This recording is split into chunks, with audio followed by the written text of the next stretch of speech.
আজকের এই ভিডিওতে দ্বাদশ শ্রেণী ক্লাস 12-এর ভূগোল বইয়ের চতুর্থ অধ্যায় অর্থাৎ মৃত্তিকার অধ্যায় থেকে সমস্ত ইম্পর্টেন্ট এসএকিউ শর্ট আনসার কোয়েশ্চেনগুলো আমি আলোচনা করব।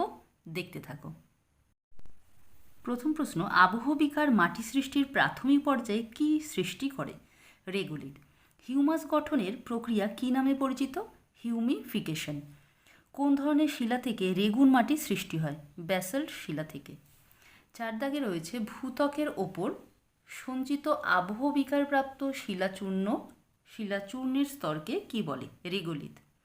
মৃত্তিকা অনুক্রমের এ ও বি স্তরকে একত্রে কি বলে? সোলাম। কোন প্রক্রিয়ায় এটা অন্ত্যেষ্টিয় আছে, কোন প্রক্রিয়ায় রেগোলিথ সৃষ্টি হয়? আবহবিকার প্রক্রিয়ায়। 7 দাগে রয়েছে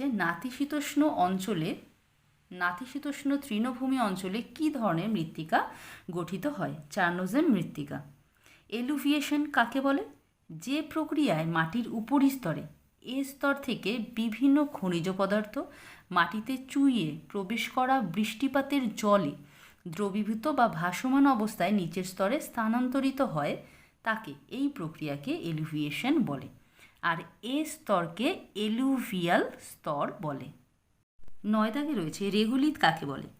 ভূত্বকের জনক শিলাস্তর আবহবিকার প্রক্রিয়ায় যান্ত্রিকভাবে ভেঙে চূর্ণবিচূর্ণ হয় ও রাসায়নিকভাবে বিয়োজিত হয়ে ভূপৃষ্ঠের ওপর সমসত্ব বিশিষ্ট অসংবদ্ধ চূর্ণবিচূর্ণ ও বিয়োজিত শিলার যে আস্তরণ সৃষ্টি হয় তাকে রেগুলিথ বলে।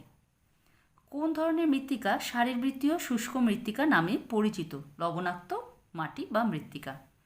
11 দাগে রয়েছে মৃত্তিকা সংরক্ষণের দুটি পদ্ধতি উল্লেখ করো। ধাপ চাষ এবং বৃক্ষরোপণ করা। ডুরিক্রাস্ট কিভাবে গঠিত হয়? মৃত্তিকার সাথে লোহা ও অ্যালুমিনিয়াম মিশে লাল ইটের মতো ডুরিক্রাস্ট গঠন করে। 13 দাগে রয়েছে হিউমিফিকেশন কাকে বলে? দেখো, হিউমাস মাটি সৃষ্টির প্রক্রিয়াকে হিউমিফিকেশন বলে, ওটা ছোট করে বলা যায়, কিন্তু পরীক্ষায় হিউমিফিকেশন কাকে বলে যদিও আসে, এটা কিন্তু এরকম বড় করে লিখতে হবে। যে প্রক্রিয়ায় মাটির উপরিস্তরে কাঁচা জৈব পদার্থ রূপে সঞ্চিত মৃত জীব দেহাবশেষ মৃত্তিকাস্থিত আণুবীক্ষণিক জীব দ্বারা বিয়োজিত ও পরিবর্তিত হয়ে এক জটিল অকেলাসিত আকারহীন কালো ও বাদামি রঙের পদার্থ বা হিউমাসে পরিণত হয়ে মাটিতে যুক্ত হয়, তাকে হিউমিফিকেশন বলে। 14 দাগে রয়েছে মাটির রাসায়নিক বিক্রিয়ার ভিত্তিতে মৃত্তিকার শ্রেণীবিভাগ করো। মাটির রাসায়নিক বিক্রিয়ার ভিত্তিতে মৃত্তিকা 2 ধরনের হয়, যথা পেডোকাল মৃত্তিকা আর পেডাল ফার মৃত্তিকা। 15 দাগে রয়েছে মলিসলের একটি উদাহরণ দাও। চার্নোজেম মাটি। মৃত্তিকা সংরক্ষণ বলতে কি বোঝো? যে বৈজ্ঞানিক পদ্ধতিতে মাটিকে সঠিকভাবে প্রয়োজন মতো ব্যবহার করে ক্ষয় ও অবনমন থেকে রক্ষা করা হয়, উর্বরতা শক্তি বৃদ্ধি করা হয় এবং পরিবেশের ভারসাম্য অক্ষুণ্ণ রাখা হয়, তাকে মৃত্তিকা সংরক্ষণ বলে।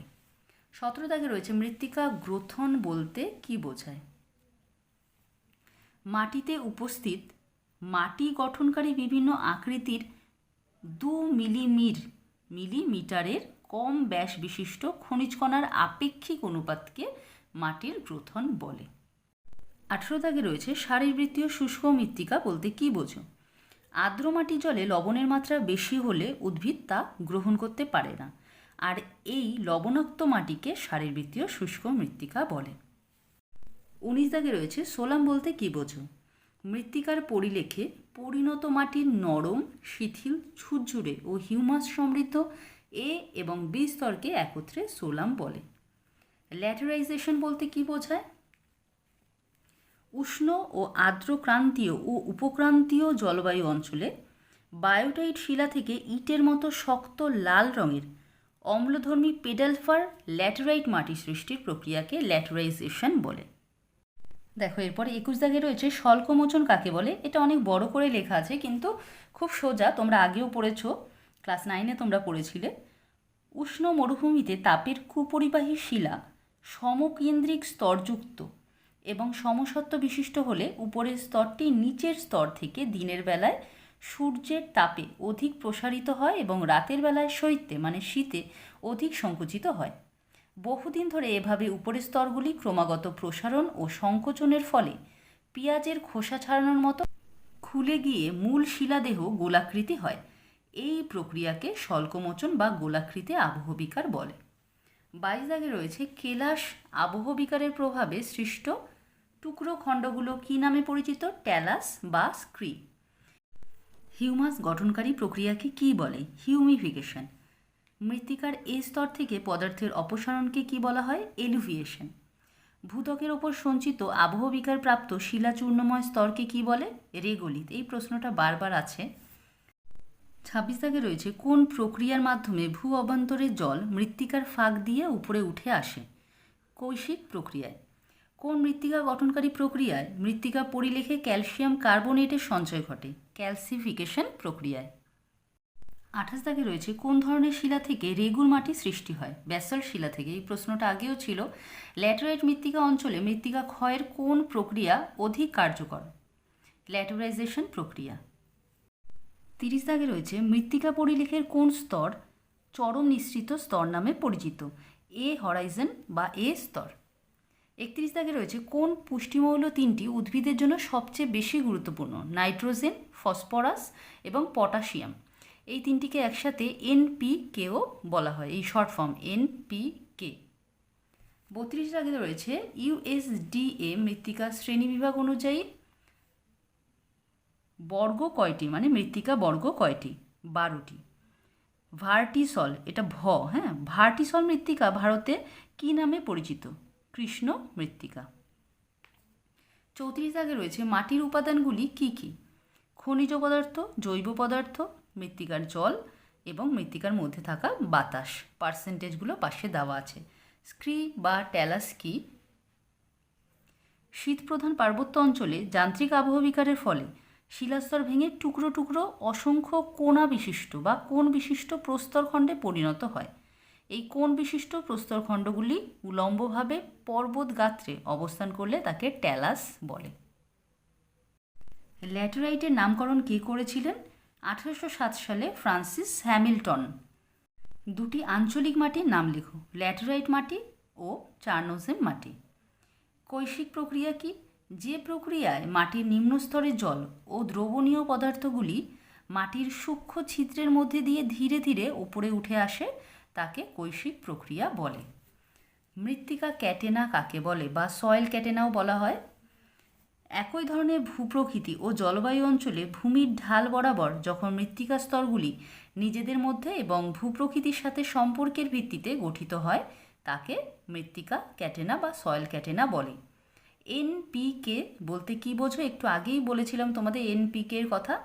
এনপিকে হলো নাইট্রোজেন এন, ফসফরাস পি এবং পটাশিয়াম কে। এই তিনটি পুষ্টিমৌলকে একসাথে বলা হয় এনপিকে। এরপরে 41 দাগে রয়েছে, আমরা অনেকটা শেষের দিকে এসে গেছি। আঞ্চলিক মাটি কাকে বলে? জলবায়ু ও স্বাভাবিক উদ্ভিদের ভিত্তিতে নির্দিষ্ট অক্ষরেখা মধ্যবর্তী পূর্ব ও পশ্চিমে বিস্তৃত অঞ্চল বা বলয়ের আকারে একই বৈশিষ্ট্যযুক্ত যে মাটি সৃষ্টি হয় তাকে আঞ্চলিক মাটি বলে। 42 দাগে রয়েছে জলনালিকা ক্ষয় বা রিল ক্ষয় কাকে বলে? যখন ঢালযুক্ত ভূমিভাগের সমগ্র স্থান থেকে মৃত্তিকা সমানভাবে অপসারিত না হয়ে জলধারা সূক্ষ্ম সূক্ষ্ম প্রবাহপথের মধ্যে দিয়ে প্রবাহিত হতে থাকে তখন ক্ষয়ের পরিমাণ কিছুটা হলেও বেশি হয়। এই প্রকার মৃত্তিকা ক্ষয়কে জলনালিকা বা রিল ক্ষয় বলে। 43 দাগে রয়েছে অ্যালকালাইজেশন কাকে বলে? মৃত্তিকা স্তরে ক্যালসিয়াম, পটাশিয়াম, ম্যাগনেসিয়াম ইত্যাদি আয়নের তুলনায় সোডিয়াম আয়ন অধিক সঞ্চিত হলে সেই প্রক্রিয়াকে অ্যালকালাইজেশন বলে। রেজিনা কি বা রেঞ্জিনা কি? রেজিনা বা রেঞ্জিনা এক প্রকার চুনময় আন্তঃআঞ্চলিক মৃত্তিকা। চুনাপাথর থেকে এই মৃত্তিকার সৃষ্টি হয়। এই মৃত্তিকা দেখতে সাদা, ধূসর ও বাদামি বর্ণের হয়। 45 দাগে রয়েছে পেডোক্যাল মাটি কাকে বলে? শুষ্ক অঞ্চলে বৃষ্টিপাত অপেক্ষা অধিক বাষ্পীভবনের কারণে কৈশিক প্রক্রিয়ায় মাটির নিচের স্তরে ক্যালসিয়াম কার্বনেট ও লবণ উঠে এসে ওপরের স্তরে সঞ্চিত হয়ে যে ক্ষারধর্মী মৃত্তিকার সৃষ্টি হয় তাকে পেডোক্যাল মাটি বলে। এরপরে 46 দাগে রয়েছে গ্রথন ত্রিভুজ কাকে বলে? এখানে যে উত্তর আছে দেখো আমি কেটে দিয়েছি, এটা হবে না। এর উত্তর দেখো নিচের দিকে রয়েছে, আমি দেখিয়ে দিচ্ছি। 46 দাগের উত্তর এটা হবে, একটি সমবাহু ত্রিভুজের 3টি বাহুতে কাদা, পলি ও বালির শতকরা মান বসিয়ে মাটির গ্রথন নির্ণয় করা হয়। এই ত্রিভুজকে গ্রথন ত্রিভুজ বলে। 46 দাগ হলো। এবার 47 দাগ দেখো, ওপরেই রয়েছে ধাপ চাষ কাকে বলে।